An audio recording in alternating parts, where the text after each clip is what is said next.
jangan zoom. Ada zoom. Halo.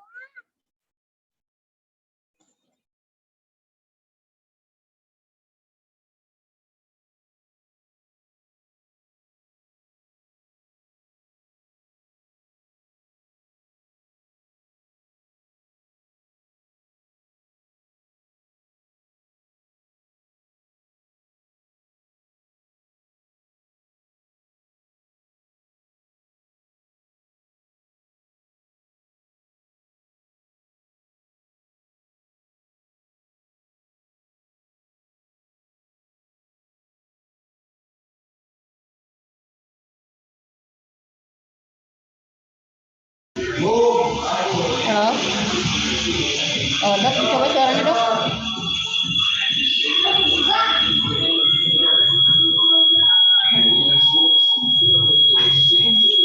Assalamualaikum, boleh Dokter Fitri di tes suaranya?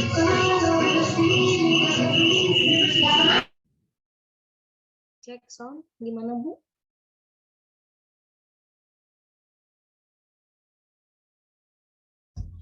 Cek sound gimana, Bu?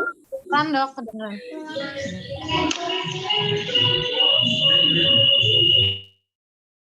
Yang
Assalamualaikum.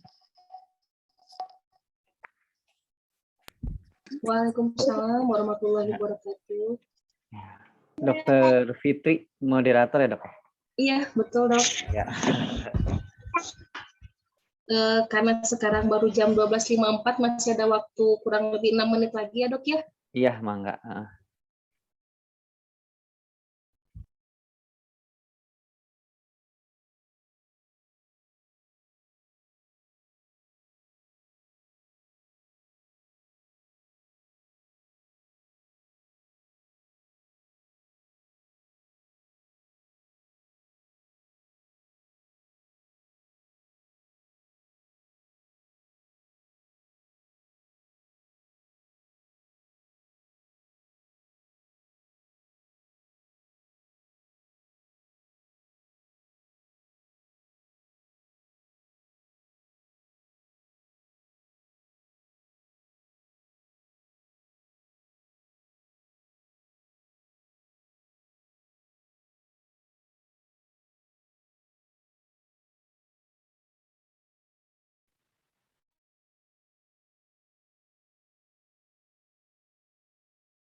Assalamualaikum warahmatullahi wabarakatuh.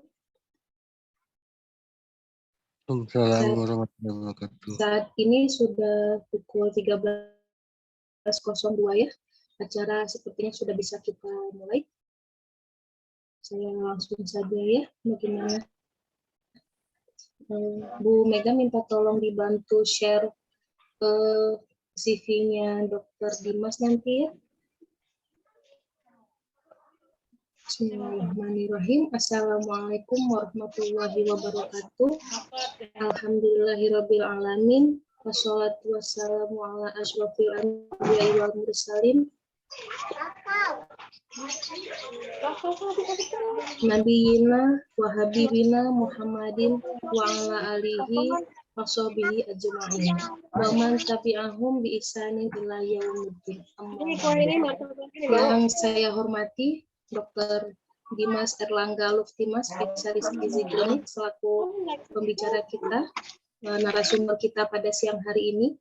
Yang saya hormati Dr. Melda selaku pimpinan klinik Sehat Margasari. Yang saya hormati para hadirin peserta webinar siang hari ini, di mana pada siang hari ini saya diberitahukan ikut bergabung juga bersama kita keluarga besar Muslimat NU Kota Bandung.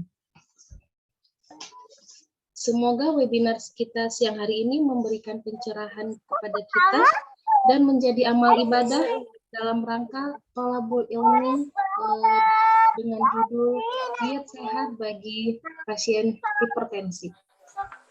Untuk memulai acara, mari bersama-sama kita membacakan basmalah. Yang pertama saya akan memperkenalkan dulu narasumber kita yang sudah alhamdulillah sudah hadir bersama kita. Terima kasih Dr. Dimas. Ya, izinkan saya membacakan kurikulum vitae-nya, Dok. Tapi ini mohon maaf Dok, mungkin tidak semuanya ya. Karena begitu saya print ada 2 lembar, Dok.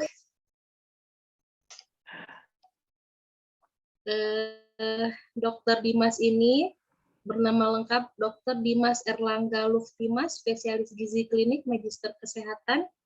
Alamat tempat tinggal beliau ada di Komplek Matra Persada nomor 17, RT 5 RW 6, Kelurahan Pasir Kaliki, Kecamatan Cimahi, Cimahi, Jawa Barat.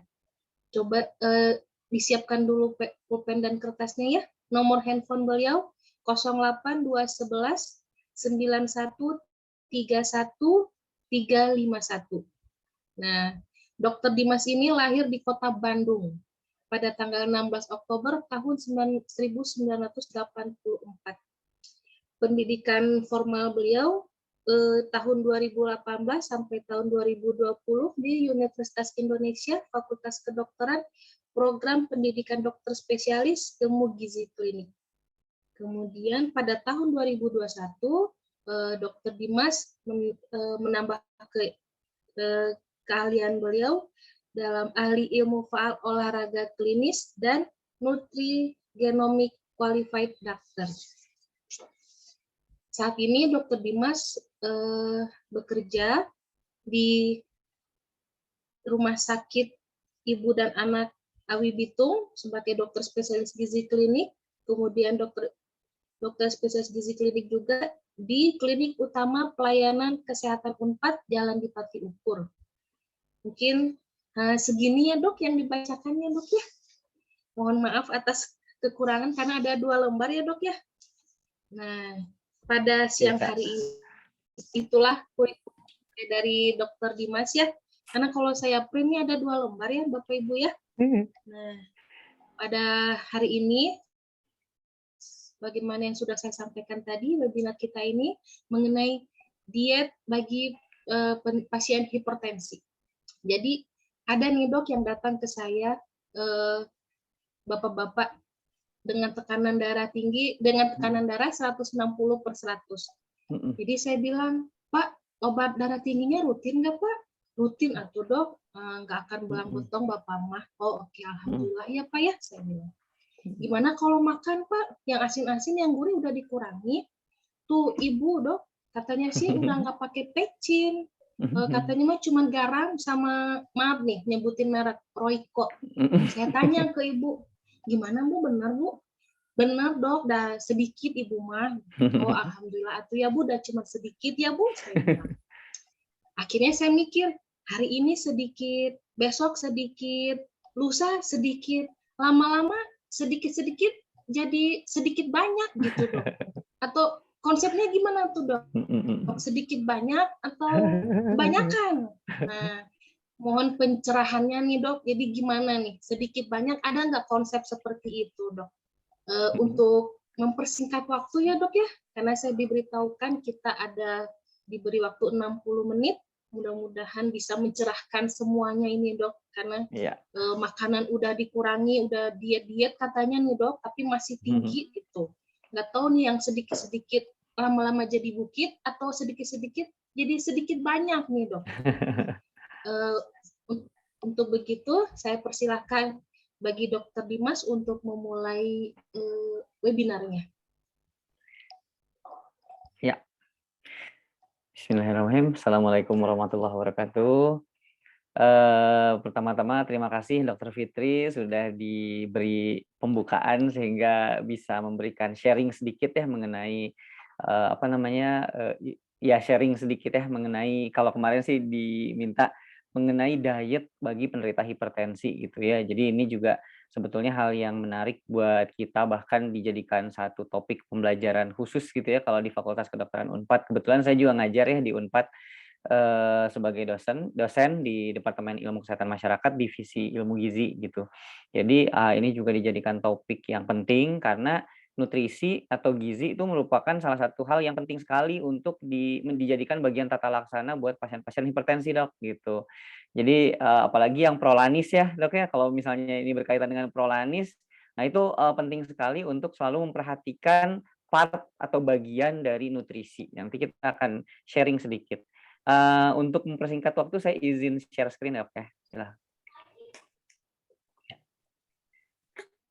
Ya, kemudian saya juga mengucapkan terima kasih kepada pihak klinik Margasari gitu ya sudah mengundang untuk bisa sharing. Jadi kita bisa sama-sama memberikan manfaat buat halayak ya, buat pasien-pasien di klinik Margasari supaya terapi yang diberikan bisa lebih efektif gitu.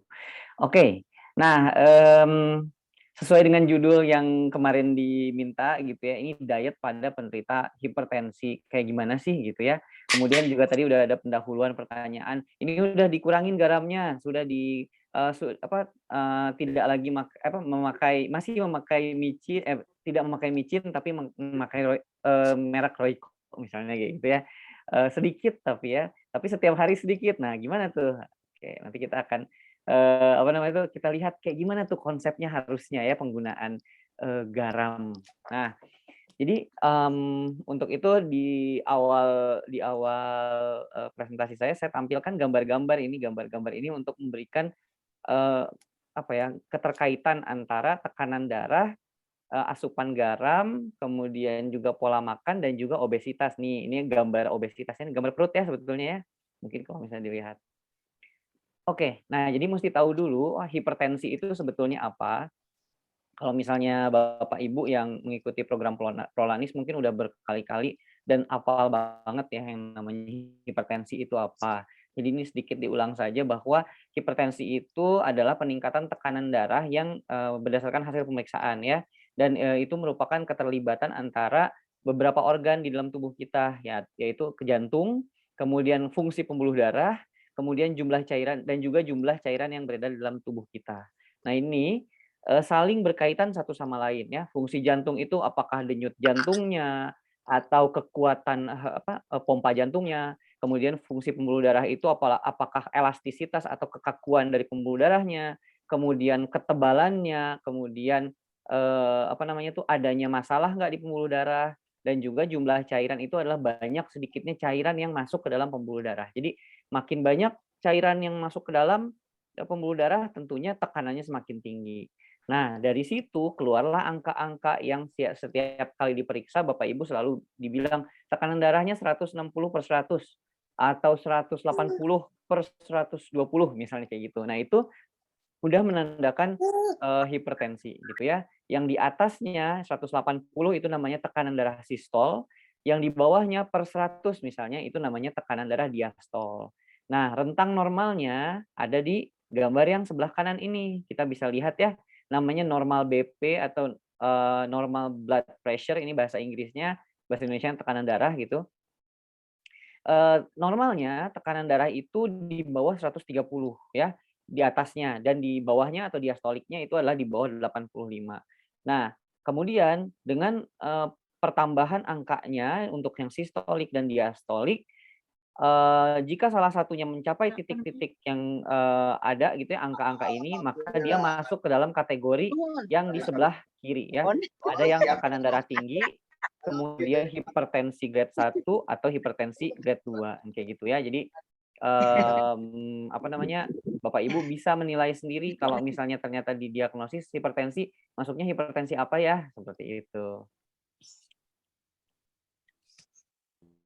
Oke, kemudian kemudian jadi kalau misalnya tadi yang Dokter Fitri bilang gitu ya, bahwa ada pasien dengan tekanan darahnya yang 160/100 masuknya kategori apa? Sudah masuk ke kategori grade 2 ya. Jadi udah termasuk hipertensi yang cukup tinggi gitu. Itu yang harus diperhatikan ya.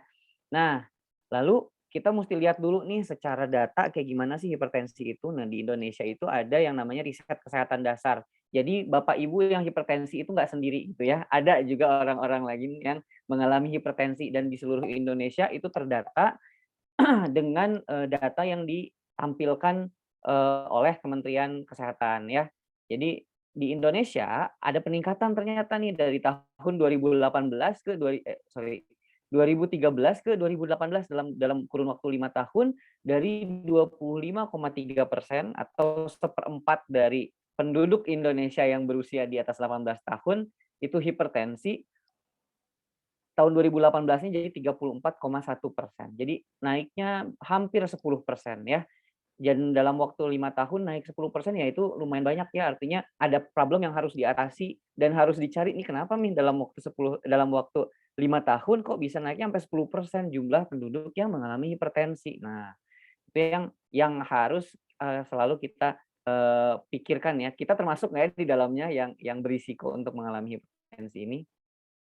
Nah, kemudian yang jadi masalah adalah kalau misalnya hipertensi tersebut tidak diatasi atau tidak diobati dengan seksama ya, maka dia akan menyebabkan terjadinya komplikasi-komplikasi. Nah, di Kemenkes ini sudah ditampilkan bahwa hipertensi itu berbahaya untuk banyak organ dalam tubuh kita, dan organ tersebut adalah organ-organ yang vital, yang penting ya. Di antaranya adalah pembuluh darah, ya masalah jantung, kemudian pembuluh darah otak, bukan cuma pembuluh darah otak, tapi banyak pembuluh darah lainnya juga di tubuh kita. Maka di sini juga ada gambaran pembuluh darah tepi ya, baik itu di kaki maupun di lengan misalnya, atau di organ lain seperti liver, kemudian di organ reproduksi. Nah, makanya salah satu komplikasi dari hipertensi pada laki-laki itu adalah impotensi, benar. Kenapa? Karena dia bisa menyerang pembuluh darah juga gitu ya. Kemudian bisa juga menyerang ginjal ya. Dia dalam jangka waktu tertentu kalau tidak diatasi dia dapat menyebabkan penyakit ginjal kronis ya.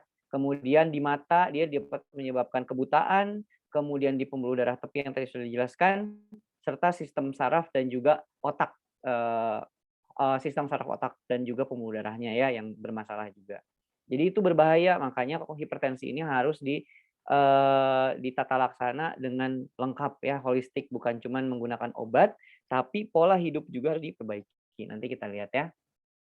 Jadi gimana caranya untuk mengendalikan hipertensi? Caranya yang pertama itu adalah mengendalikan berat badan. Nanti ada beberapa cara ya kita lihat. Mengendalikan berat badan ini merupakan salah satu cara yang paling baik untuk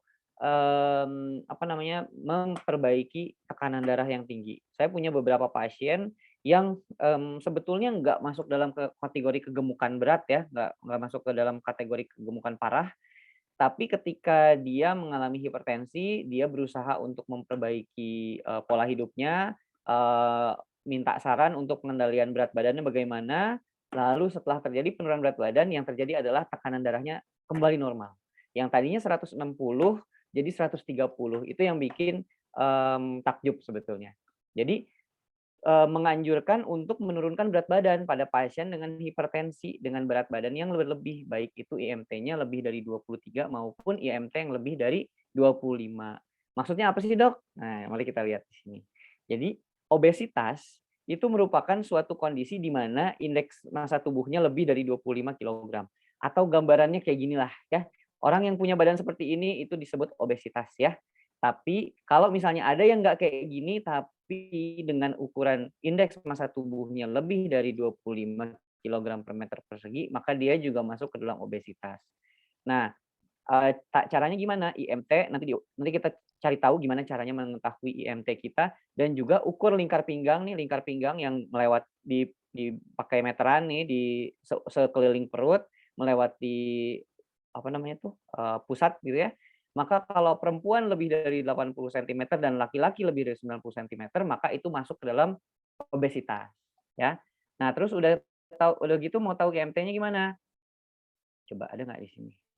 Nah, untuk menghitung indeks massa tubuh, caranya adalah dengan menghitung berat badan dibagi tinggi badan dalam meter dikuadratkan, ya. Nah, jadi kalau misalnya angkanya masuk ke dalam 23,0 ke atas, maka itu sudah mengalami kelebihan berat badan ya. Ada overweight, obes 1, obes 2, dan kalau misalnya sudah ada komplikasi, misal hipertensi, itu udah masuk ke dalam kategori morbid obes. Gitu ya. Nah, jadi harusnya di mana sih lokasi status kita? Status kita harusnya berada di sini di rentang 18,5 sampai 22,9. Boleh nggak yang lebih rendah daripada itu? Tidak ya, karena udah masuk ke malnutrisi. Jadi lebih baik berada di rentang normal. Tenang, rentang normalnya panjang. Jadi Bapak Ibu kalau misalnya berat badannya berada di rentang tersebut berdasarkan hitungan ini, maka itu aman gitu ya. Nah, kita balik lagi sedikit.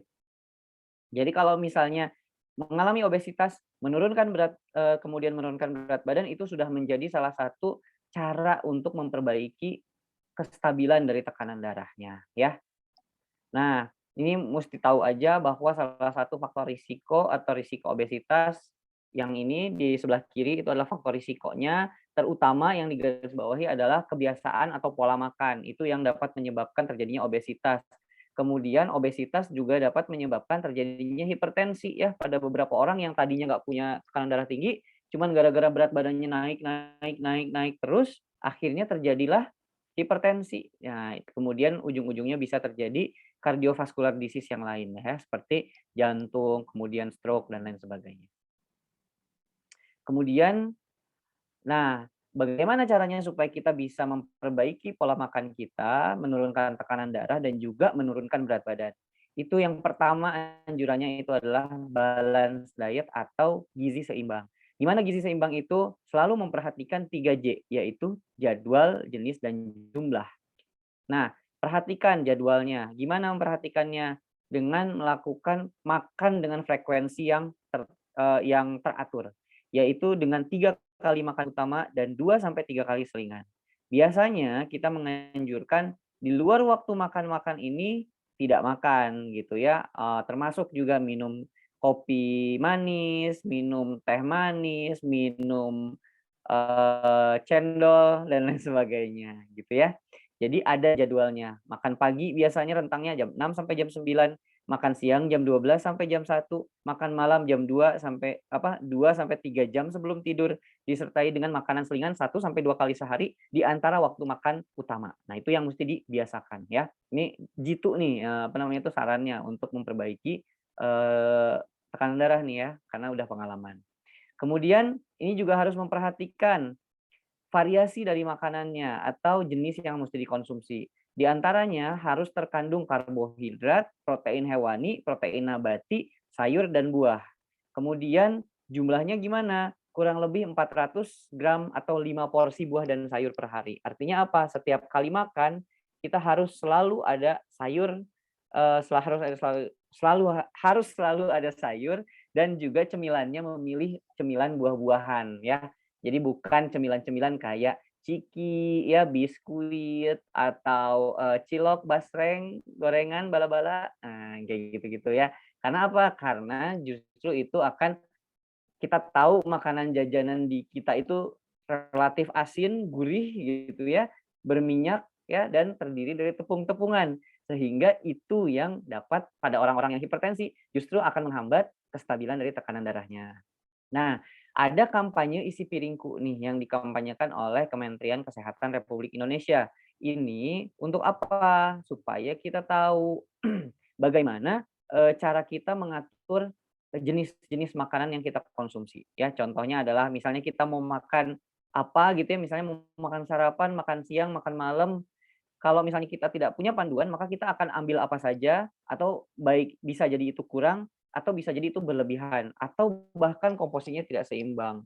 Karena apa? Karena pengalaman berdasarkan penelitian, kebanyakan, orang Indonesia konsumsi yang ungunya ini justru jadi 75%, padahal harusnya makanan pokok nih yang ditandai dengan warna ungu ini hanya sepertiga, ya.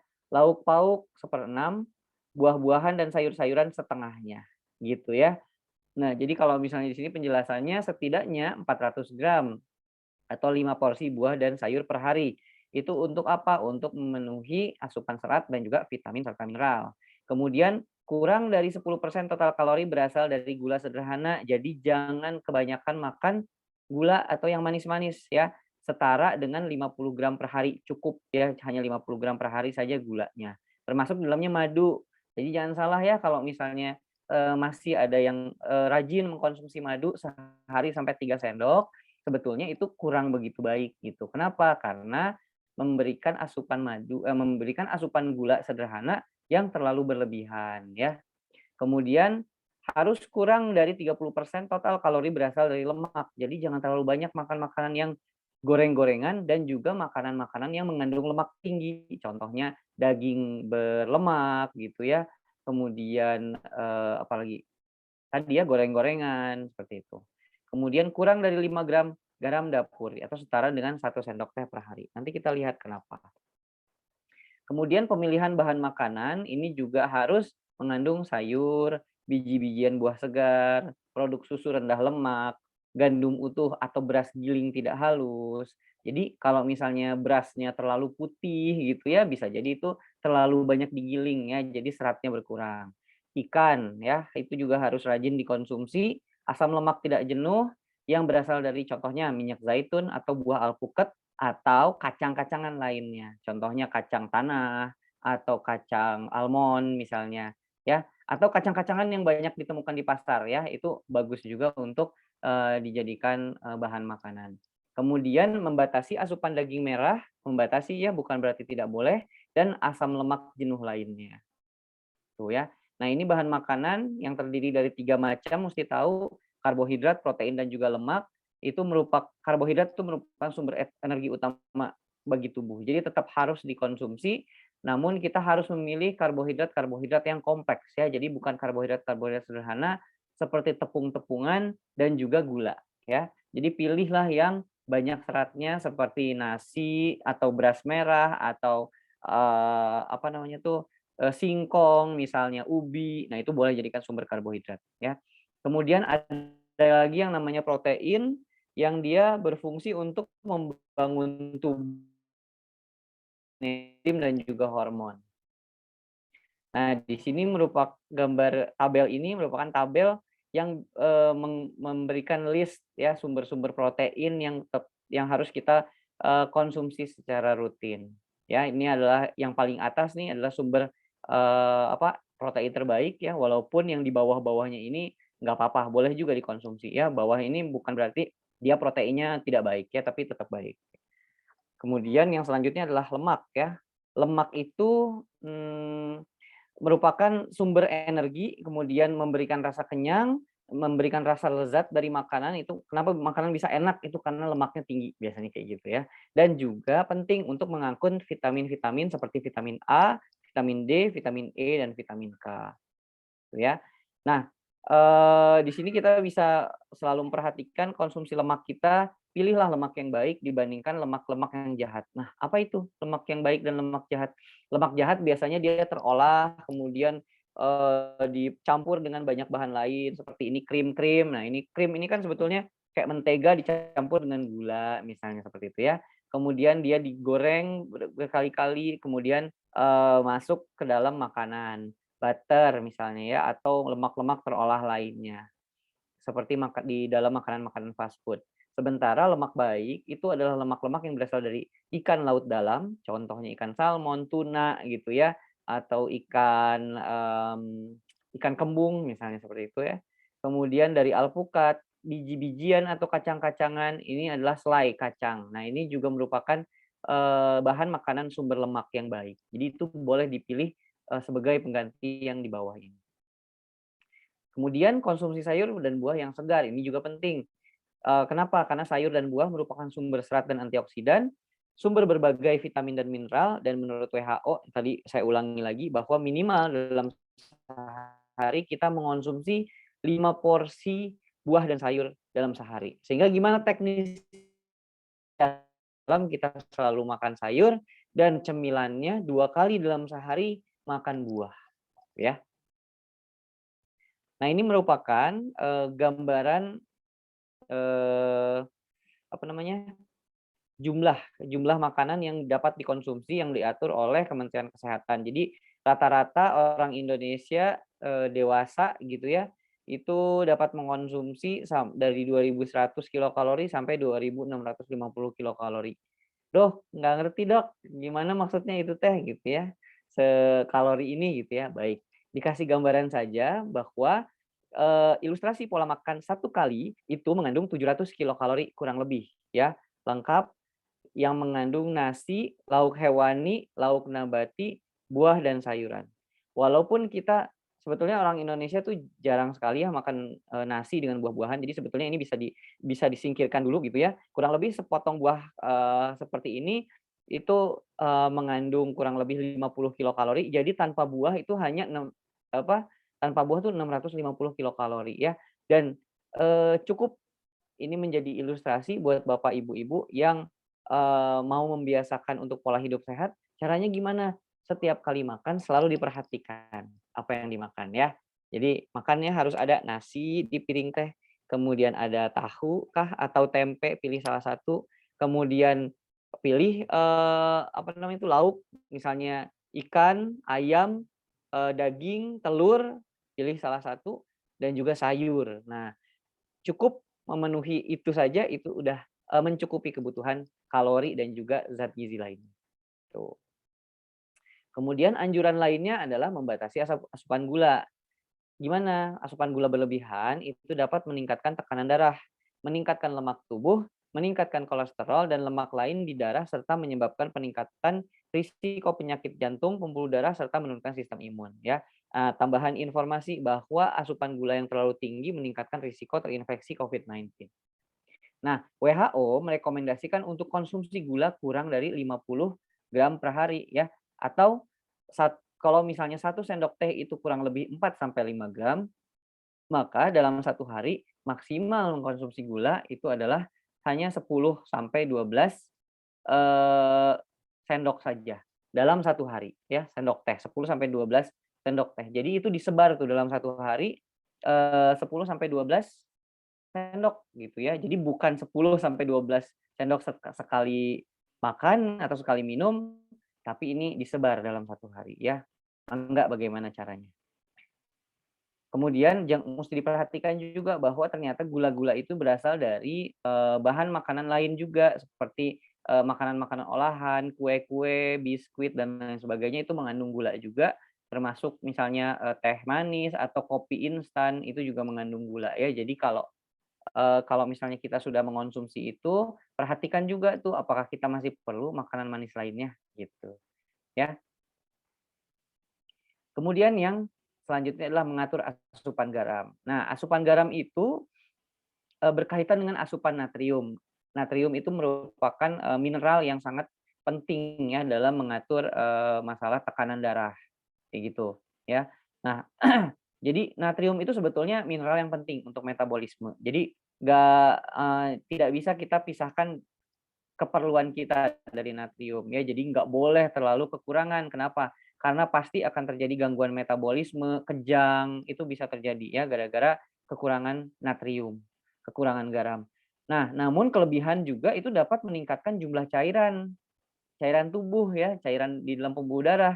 Sehingga itulah yang menyebabkan terjadinya tekanan darah disebabkan karena jumlah cairan tubuh atau jumlah darah. Nah, itu yang tadi saya bilang di awal ya. Kenapa peningkatan jumlah cairan bisa menyebabkan peningkatan tekanan darah. Selain itu juga ada gangguan elektrolit sehingga biasanya badan kita lemas gitu ya, metabolismenya jadi terganggu, pusing dan lain sebagainya, serta gangguan sistem saraf. Pada kondisi kelebihan natrium yang berlebihan dapat terjadi kejang-kejang juga ya, dan juga kelumpuhan. Makanya ini harus diatur gimana dalam jumlah yang eh, standar ya, secukupnya. Apalagi yang mengalami hipertensi. Yang mengalami hipertensi minimal disesuaikan dengan kebutuhan harian, yaitu maksimal 5 gram per harinya atau 1 sendok teh per hari ya. Itu maksimal banget. Lebih dari itu udah berlebihan sehingga buat penderita hipertensi itu tidak boleh ya. Nah, bagaimana dengan micin yang tadi disebutkan atau dengan menggunakan penyedap rasa? Micin dan penyedap rasa itu sama ya, baik itu micin yang butiran-butiran kayak kristal putih atau yang di dalam penyedap rasa itu tuh sama mengandung MSG atau monosodium glutamat. Nah, penggunaan monosodium glutamat ini sebetulnya masih pro dan kontra ya. Ada beberapa yang bilang aman, ada yang beberapa yang bilang lebih baik tidak karena ada efek lainnya juga. Kalau saya lebih cenderung pada kelebihan micin atau kelebihan penyedap rasa itu artinya mengasup natrium yang cukup banyak juga gitu ya. Sehingga kalau misalnya kita sudah makan apa namanya? Kita sudah mengkonsumsi garam, ya jangan lagi mengkonsumsi penyedap rasa gitu ya. Lebih baik misalnya mengganti dan mengurangi asupan garam dan juga penyedap rasa. Nah, yang lebih bagusnya lagi apa? Masaknya tanpa garam, kemudian garamnya itu ditambahkan pada masakan yang sudah jadi untuk rasanya saja. Bayang ya. Jadi biarkan masakannya kurang garam nggak apa-apa, tapi di meja disediakan saja garam sehingga kita bisa tahu, oh saya baru nambahin garam segini gitu. Sehingga batas maksimalnya kita ketahuan. Tadi saya udah mengonsumsi sejumput garam, oh ya udah cukup, artinya nggak ada masalah. Biasanya kalau kondisinya cara seperti itu biasanya lebih aman ya, tidak sampai ke batas maksimal bahkan ya dalam 1 hari tidak sampai 5 gram ya. Jadi itu yang harus diperhatikan ya, asupan garam dan juga penyedap rasa itu artinya menambah asupan natrium yang ujung-ujungnya dapat meningkatkan cairan di dalam pembuluh darah dan dapat meningkatkan tekanan darah ya. Oke, yang selanjutnya ada yang namanya DASH diet. Jadi ini adalah diet yang khusus untuk orang-orang dengan hipertensi atau disebut dengan dietary approach to stop hypertension. Nah, sebetulnya dietnya sama-sama aja, nggak ada perbedaan yang terlalu signifikan dengan makan biasa. Namun di sini diperhatikan sekali jenisnya ya. Sementara jadwalnya harus tetap diperhatikan seperti yang tadi. Diet DASH itu punya efek positif terhadap perbaikan tekanan darah dan kadar lemak darah. Dia merupakan pendekatan gizi untuk mengendalikan hipertensi yang isinya itu adalah sayuran, buah, produk susu rendah lemak, gandum utuh, bukan unggal, ikan, kacang-kacangan, kemudian berbagai makanan yang rendah gula, gitu ya. Kemudian diet DASH rendah lemak, terutama lemak jenuh dan juga kolesterol ya. Jadi makanan-makanan yang berasal dari daging merah itu benar-benar dikurangi. Kemudian yang sangat terolah seperti kue-kuean, krim dan lain sebagainya itu tidak ada. Keju juga dikurangi gitu ya karena dia tinggi kolesterol.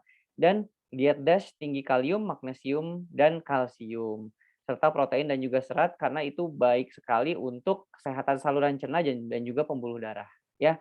Sehingga dengan pola makan yang menganut diet DASH ini, di sini sebetulnya nggak begitu dikatakan berapa banyak garam yang dikonsumsi atau harus dikurangi garamnya, enggak. Tapi kalau kita mengikuti diet DASH, yaitu dengan mengatur jenis makanannya yang di sini disebutkan harus rendah lemak juga, kemudian mengandung serat dan protein yang tinggi, maka biasanya itu juga akan efektif ya. Jadi nggak pakai pengurangan garam yang berlebihan, maka tekanan darah bisa turun.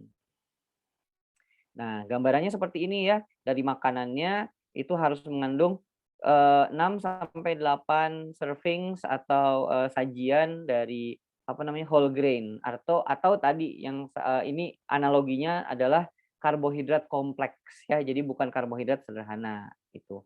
Harus mengandung 4 sampai 5 sajian sayur yang tadi ya. Kemudian 4 sampai 5 sajian buah. Jadi buah dan sayurnya ini lebih banyak asupannya kalau pada diet DASH. Kemudian 2 sampai 3 sajian apa namanya tuh produk susu yang rendah lemak ya. Keju yang rendah lemak, susu yang rendah lemak, misalnya kayak gitu ya. Boleh pakai minyak nggak? Boleh, tapi hanya 2 sampai 3 sajian. Taunya gimana? Satu sajiannya itu adalah 1 sendok teh. Artinya kalau misalnya kita mau tumis-tumis nggak apa-apa, kurang lebih pakai 1 sendok teh minyak aja. Jadi kan buat numis cukup, gitu ya. Kemudian kurang dari 5 sajian per minggu untuk makanan yang manis. Justru di sini lebih banyak apa namanya tuh restriksi untuk makanan yang manis. Jadi penggunaan gula nggak sebanyak yang tadi saya ceritakan. Jadi untuk diet DASH asupan yang manis-manisnya yang dikurangi ya. Kemudian kurang dari 6 porsi per hari itu lean meat ya atau apa namanya itu daging-dagingan gitu ya. Daging-dagingan, unggas ya, ikan itu kurang dari 6. Artinya kalau misalnya yang tadi saya ceritakan hanya 3 dalam 1 hari artinya masuk ya diet DASH ya. 3 saja, makan pagi, makan siang, makan malam. Tapi kalau misalnya buat orang bule ya atau orang asing, orang yang ras Kaukasian atau negara-negara barat, biasanya mereka konsumsi daging, unggas dan ikan itu biasanya lebih banyak ya. Dalam 1 kali makan itu bisa 2 sajian sumber protein hewani ya. Jadi itu bisa berlebihan. Kemudian per minggunya bisa ditambahkan dengan 4 sampai 5 sajian kacang-kacangan, dan biji-bijian gitu ya. Jadi banyakkan makanannya yang mengandung serat, rendah gula, dan juga tinggi protein ya kalau misalnya di DASH diet. Nah, kemudian yang terakhir itu adalah diet Mediterania. Diet Mediterania ini merupakan suatu diet yang bisa dicoba juga oleh kita dan ini merupakan yang dikatakan yang diet yang paling bagus untuk menurunkan hipertensi. Nah, kayak gimana? Jadi dia punya efek positif nih terhadap perbaikan pembuluh darah tekanan darah ya. Dia menurunkan tekanan darah dan juga pada orang-orang dengan masalah kardiovaskuler dengan menggunakan diet Mediterania itu lebih bagus hasilnya. Kemudian dia mengedepankan asupan sayur lebih banyak disertai dengan penggunaan asam lemak yang tidak jenuh berasal dari minyak zaitun. Nah, kemudian apa namanya itu menggunakan lemak tidak jenuh ganda dari sumber protein hewani yang berasal dari ikan laut dalam. Ini kenapa disebut diet Mediterania? Sebetulnya sejarahnya dia dimulai dari daerah-daerah Laut Tengah ya, di daerah sekitar Italia, Mesir bagian utara gitu ya. Pokoknya di laut-laut tengah yang mana di sana banyak tersedia pohon zaitun dan juga minyak zaitun ya. Kemudian ikan-ikan itu banyak di sana dan juga sayur-sayuran juga tersedia. Nah, dan di sana itu apa namanya diberikan penjelasan bahwa konsumsi diet dengan pola seperti orang-orang Mediterania itu merupakan konsumsi yang paling baik untuk mencegah adanya penyakit jantung dan pembuluh darah. Gambarannya adalah seperti ini yang di sebelah kanan. Jadi yang paling banyak itu adalah penggunaan makanan-makanan yang tinggi serat ya, buah dan juga sayur-sayuran terutama. Juga menggunakan sumber karbohidrat yang tinggi serat seperti roti-roti gandum, kemudian beras, biji-bijian, ini seperti itu ya. Kemudian di level kedua sedikit lebih sedikit ya, sedikit lebih sedikit. Nah, itu adalah menggunakan ikan-ikan laut dalam dan juga seafood, misalnya kerang, udang, ikan tuna, ya ikan sarden. Kalau di kita mungkin bisa menggunakan ikan kembung gitu ya. Kemudian sedikit lagi ke atas dengan jumlah yang lebih sedikit konsumsi produk-produk susu, keju, susu, kemudian produk-produk pertanian seperti unggas misalnya gitu ya, telur itu tidak banyak. Jadi konsumsi proteinnya terutama dari ikan gitu. Dan juga daging dan juga yang manis-manis itu berada di puncak piramida di mana jumlah yang dikonsumsi hanya sedikit sekali. Jadi sekali-kali aja mungkin dalam waktu 1 minggu atau 1 bulan bahkan mengonsumsi daging. Nah, Jadi kalau misalnya dilihat di sini mungkin bisa jadi lebih hemat ya, kalau misalnya dihitung-hitung makan daging nggak terlalu banyak gitu ya, banyaknya makan ikan itu bagus gitu kan, dan juga mungkin kita bisa memilih ikan-ikan yang lebih murah gitu. Kemudian, konsumsi yang lainnya lebih banyak sayur ya, dan penggunaan kunci dari, diet Mediterania itu adalah penggunaan minyak zaitun sebetulnya, katanya seperti itu. Jadi kalau misalnya kita mau coba, gunakanlah minyak zaitun. Bukan iklan ya, tapi minyak zaitun kan ada banyak macamnya ya, tapi bisa digunakan. Dan jangan lupa, ada aktivitas fisik juga, nanti kita lihat ya di sini. Nah, ini adalah contoh gambaran dari diet Mediterania, untuk sekali makannya. Ya, ada telur ya, masih boleh kan telur, kemudian ini ikan ya, ikan tuna biasanya, kemudian sayur yang dijadikan alasnya adalah sayur. Kalau misalnya di kita kan kebalikan ya, yang ijo-ijonya ini berubah jadi warna putih biasanya, yaitu apa? Nasi ya, yang dagingnya atau ikan-ikannya sedikit kayak gitu ya.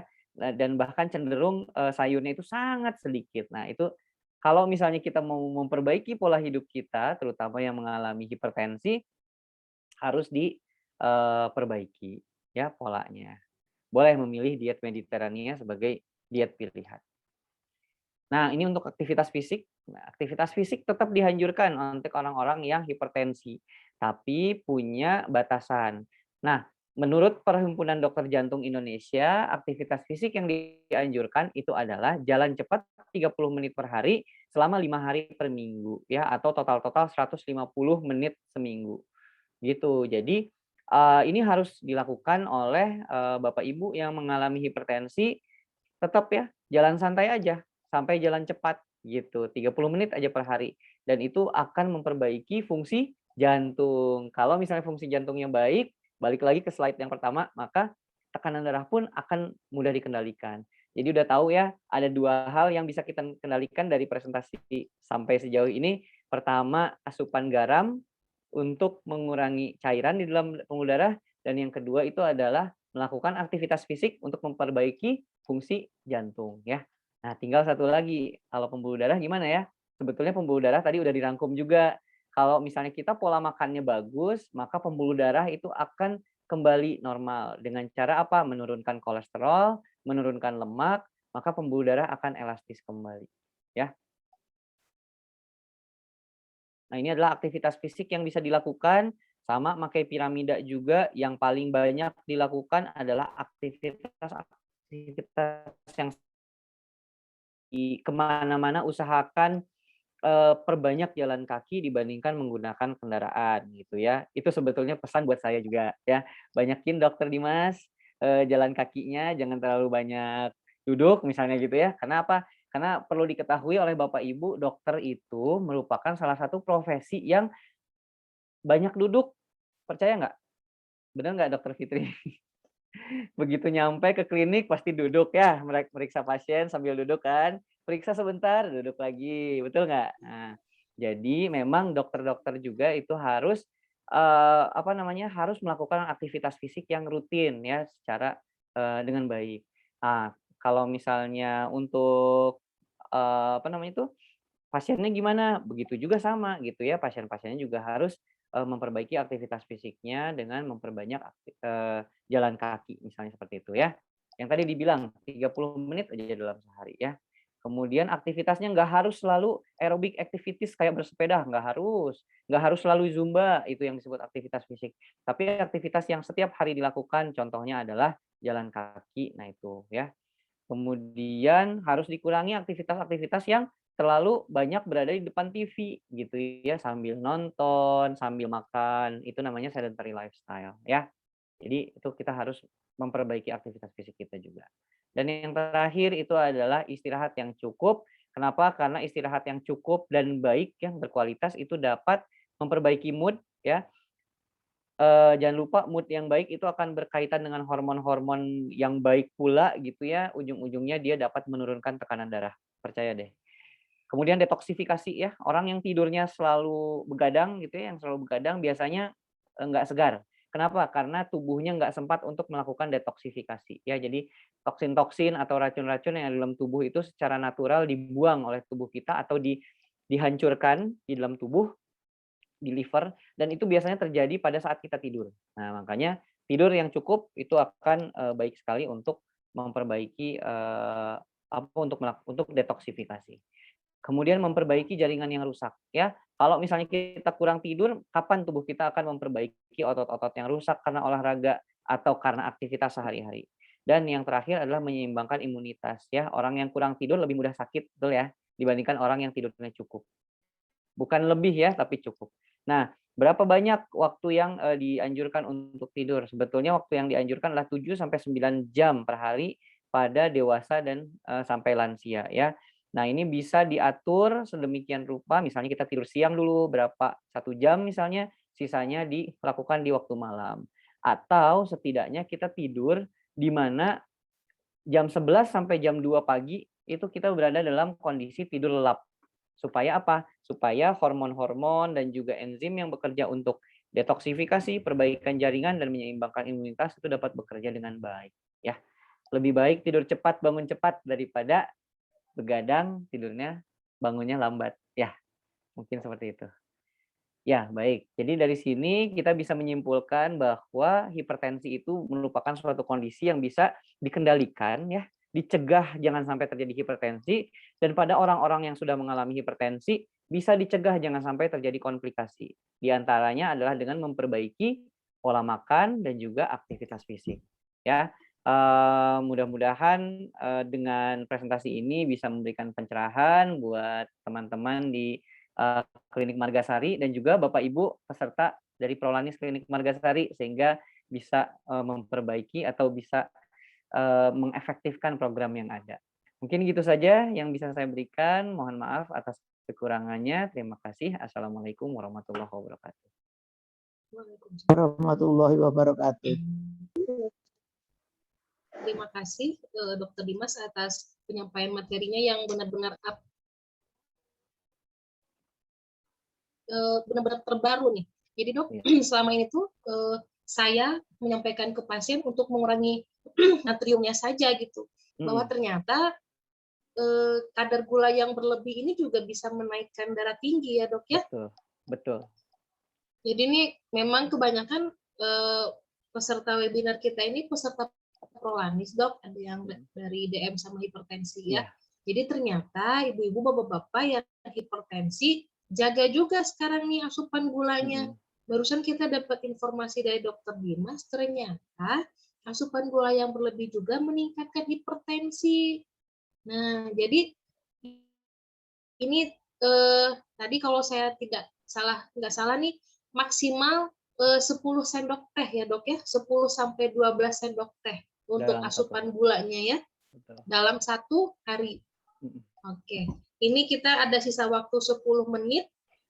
Bagi Bapak Ibu yang ada pertanyaan, boleh dari peserta Prolanisnya sendiri, boleh dari keluarga besar Muslimat NU-nya, boleh bagi seluruh peserta boleh untuk bertanya ya. Sesi tanya jawab saya buka hanya 10 menit. Bagi yang ingin bertanya langsung boleh buka mikrofonnya ya. Apa ada yang ingin ditanyakan Bapak Ibu? Apa sudah sangat jelas nih pemaparan Dr. Dimas? Saya juga nih, oh ternyata ini ya. Jadi terbarukan lagi, bukan terbarukan ya. Refresh.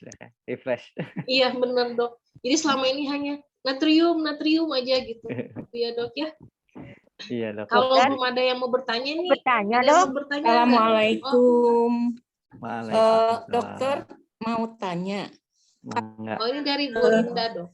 Ya. Selama ini Ibu tadinya terkontrol ya, 120, 80, kadang 110, 80. Apa obatnya harus diterusin lagi? Cuman itu dok. Obat ya, baik. Iya. Dokter Fitri. Mangga Dokter Fitri. Jadi dapatnya 120 per 40 itu kan sebetulnya dengan obat yang teratur dikonsumsi ya dok ya. Jadi bagi apalagi ini penyakit darah tinggi ini tidak ada kata sembuh, adanya Betul. terkontrol atau stabil. Iya. Jadi penggunaan obat-obatan jangan dihentikan karena dapatnya ibu segitu dengan penggunaan obat. Jadi disarankan untuk tidak dihentikan. Betul ya, ya dok ya? Sepakat dok, ya. Jadi memang harusnya tetap dilanjutkan dulu dan tetap dikontrol. Dok, ini ada pertanyaan lagi nih dok, di kolom chat kita udah ada satu pertanyaan dari Dokter Cempaka nih dok. Kandungan natrium pada MSG dibandingkan garam lebih tinggi yang mana nih, dok? Ya, baik. Terima kasih atas pertanyaannya, Dok. Saya langsung jawab ya, Dok ya. Ini merupakan pertanyaan yang menarik. Betul, Dok. Jadi kandungan natrium dalam MSG itu dia lebih rendah daripada garam biasa untuk satu porsi yang sama ya, Dok ya. Nah, tapi kenapa ya kalau misalnya MSG itu dia bisa lebih kerasa gitu ya? Karena MSG itu dia merupakan penguat rasa, Dok. Jadi sebetulnya dia berefek pada sistem saraf kita yang ada di lidah. Dengan jumlah yang sedikit saja dia dapat menyebabkan intensitas rasa, semua rasa gitu ya. Manis, asin, pahit ya, gurih itu bisa lebih tinggi intensitasnya. Sehingga sebetulnya pada beberapa studi itu dikatakan bahwa pemberian MSG justru dapat menurunkan asupan natrium. Kenapa? Karena kasih MSG kemudian ditambahkan lebih sedikit garam atau lebih sedikit perasa yang lainnya, maka dia akan menurunkan jumlahnya, menurunkan penggunaannya. Jadi rasanya itu lebih kerasa sehingga lebih menurunkan asupan natrium. Walaupun sampai sekarang tetap masih ada pro dan kontra ya dok ya penggunaan MSG itu karena ada yang glutamatnya itu loh yang katanya dapat memicu berbagai hal gitu ya. Jadi sebetulnya kalau dari informasi ya yang kita sudah dapatkan dari berbagai studi memang betul kadar natriumnya lebih rendah dan dia dapat merangsang asupan natrium lebih rendah juga.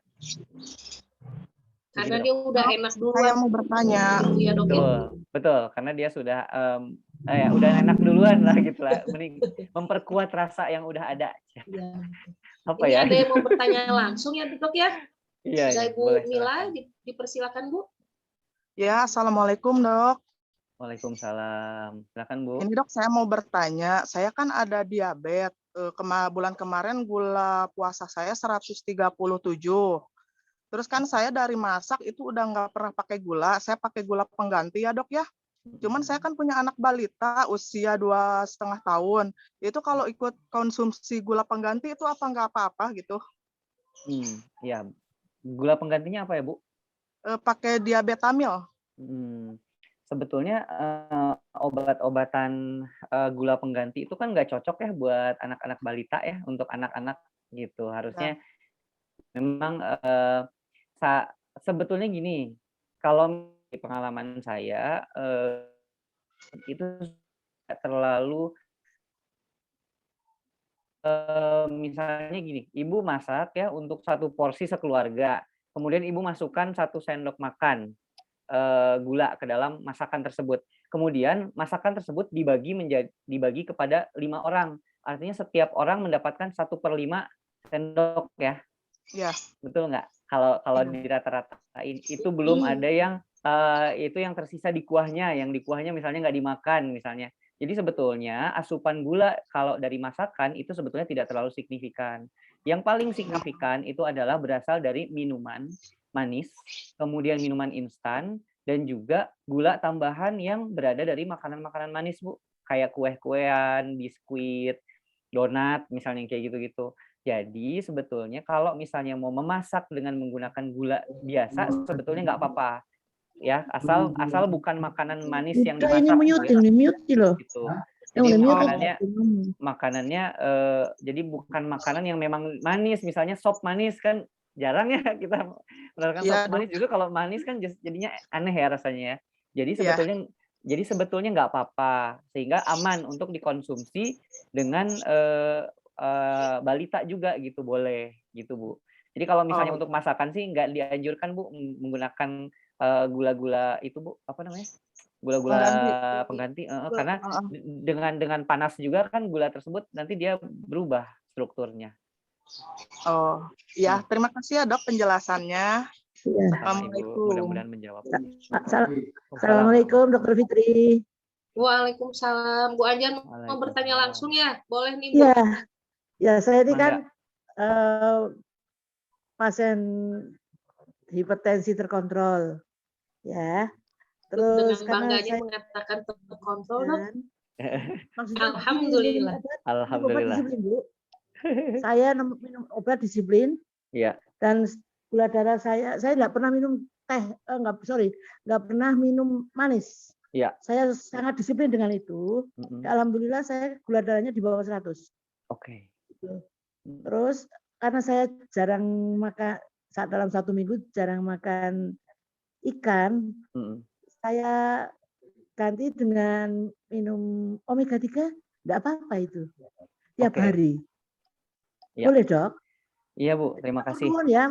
Sama-sama, Matur Bu. nuwun. Iya. Assalamualaikum. Waalaikumsalam warahmatullahi. Iya, terima kasih Bu atas pertanyaannya. Betul. Jadi konsumsi omega 3 itu aman Bu buat Ibu dikonsumsi setiap hari karena memang kita memerlukan ya si omega 3 tersebut walaupun seharusnya kita dapat dari makanan. Hanya memang perlu diketahui untuk makanan Indonesia kadar omega 3-nya rendah.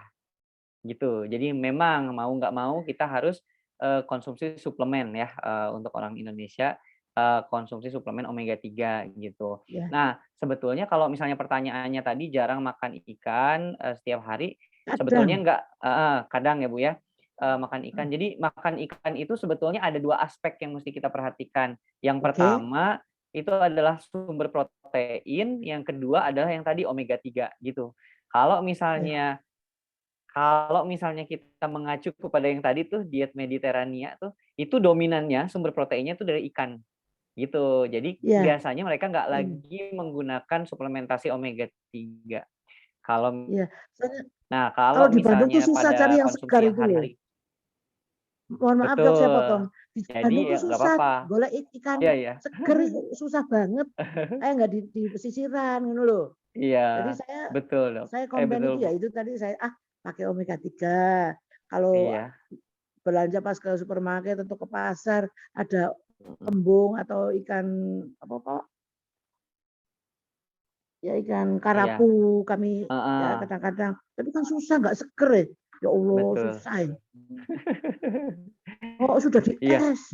betul Bu. Jadi salah satu solusinya untuk memenuhi omega 3-nya itu boleh menggunakan suplemen.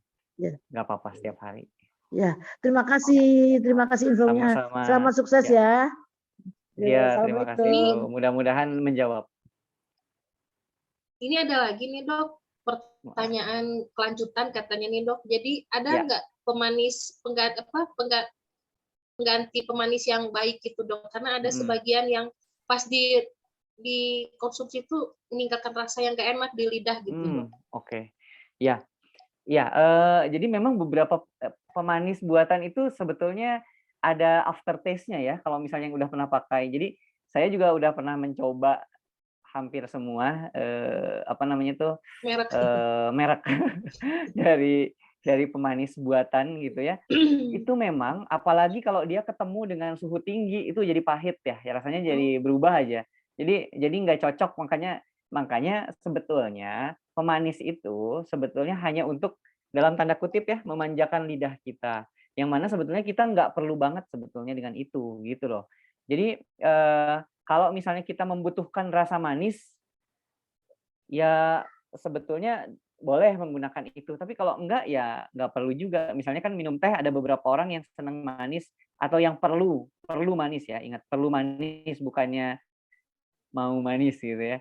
Perlu manis ya udah gunakan. Tapi kalau dia dengan tanpa rasa manis pun aman-aman aja nggak apa-apa, nggak perlu menggunakan gula pengganti. Nah, tapi sekarang ini ada sih sebetulnya yang lebih alami ya dibandingkan pemanis sintetis itu yang namanya stevia ya. Dia tuh berasal dari daun yang daun stevia ya. Dia punya sifat yang rasa manisnya lebih tinggi daripada gula tebu gitu ya. Cuman sama aja sih kalau buat saya dia punya aftertaste yang beda gitu. Jadi beda memang gula tebu itu memang paling enak gitu ya. Gula merah, gula tebu itu paling enak gitu ya.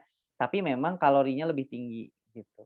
Kalau misalnya yang lain kalorinya rendah. Jadi dia penyebab manisnya mungkin dari struktur kimia lainnya. Mungkin begitu. Jadi boleh digunakan sesuai selera saja. Tapi kalau misalnya kiranya nggak perlu banget ya nggak usah juga nggak apa-apa.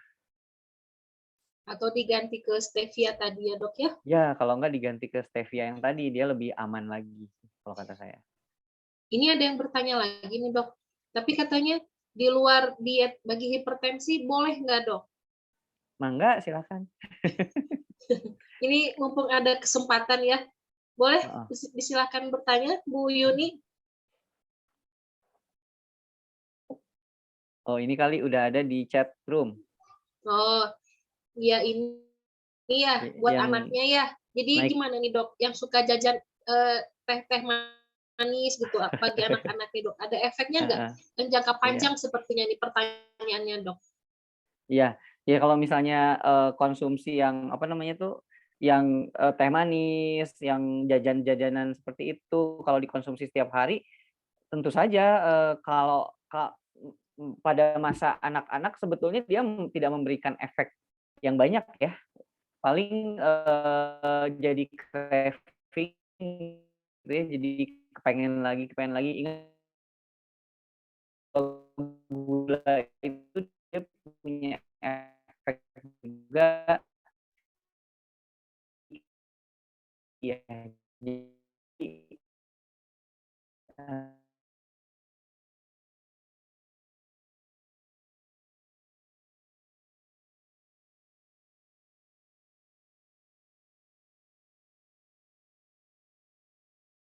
atau dewasa